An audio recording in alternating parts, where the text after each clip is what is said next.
In June 2020, one of Germany's biggest companies admitted that $2.1 billion of its own cash simply did not exist. Days later, its chief operating officer vanished, and he's still a fugitive today. The company was Wirecard.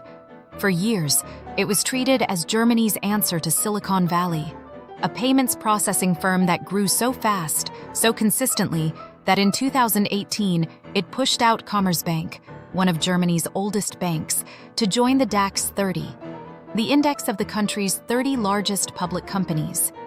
At its peak, Wirecard was worth more on paper than Deutsche Bank itself. The story investors were told was simple.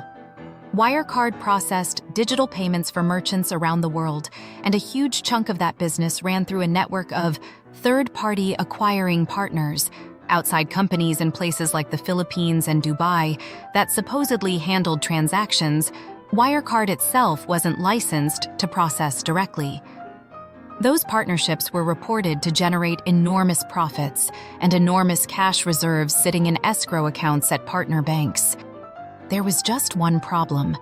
Much of that business, and the billions of dollars supposedly sitting in those accounts, appears to have never really existed at scale the way it was reported. For years, there were warning signs.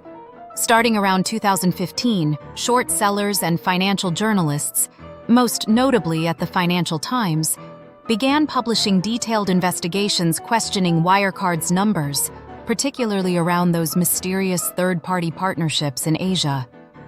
Journalists documented inconsistencies between reported revenue and the actual footprint of Wirecard's Asian operations, and questioned why a company supposedly processing that much money left so little independently verifiable evidence behind. Wirecard's response was aggressive, not cooperative. It denied the allegations outright, hired forensic investigators to dig into the journalists' own backgrounds, and filed complaints that triggered German regulators to investigate the reporters for potential market manipulation, rather than investigating the company whose numbers were actually in question. For years, that strategy worked. Wirecard was widely treated as the victim of a short seller conspiracy, not the subject of a legitimate accounting concern. Its stock kept climbing, its executives kept giving confident interviews, and the company kept using its status as a DAX 30 darling to wave away scrutiny that, in hindsight, should have ended the story years earlier.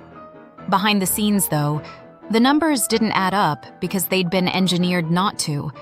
Prosecutors would later allege that Wirecard's leadership, particularly its chief operating officer, an Austrian executive named John Marsalek, had for years inflated sales figures and invented business relationships to make a mid-sized, largely unprofitable payments company look like a booming international fintech giant.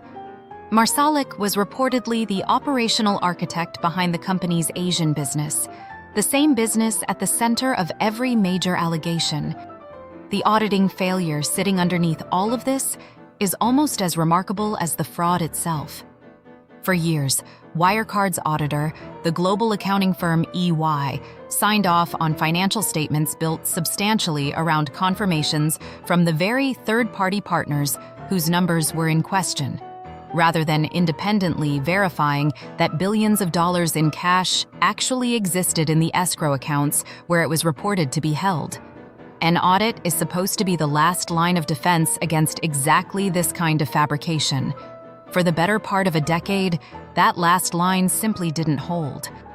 The House of Cards finally came down in June 2020.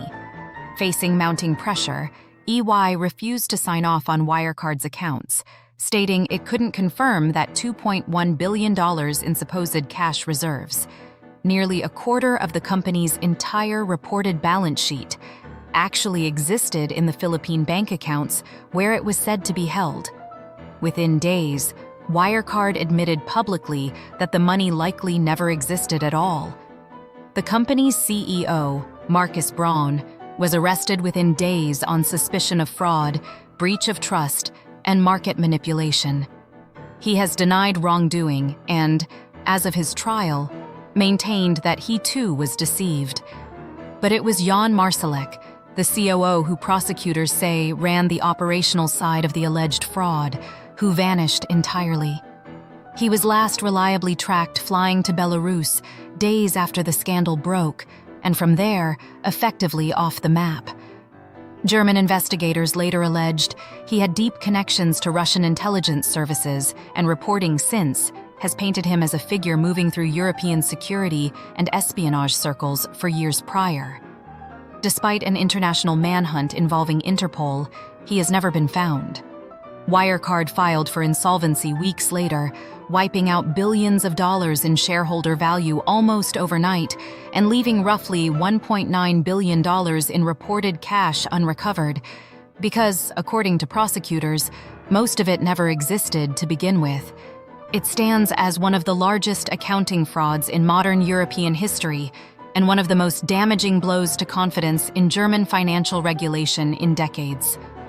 The scandal triggered a formal parliamentary inquiry in Germany into how the country's own financial regulator, BaFin, had spent years defending Wirecard instead of investigating it. What makes Wirecard different from a lot of the collapses in this series is the sheer scale of institutional failure surrounding it. This wasn't one rogue trader hiding a mistake in a back-office account, working in isolation until the math finally broke.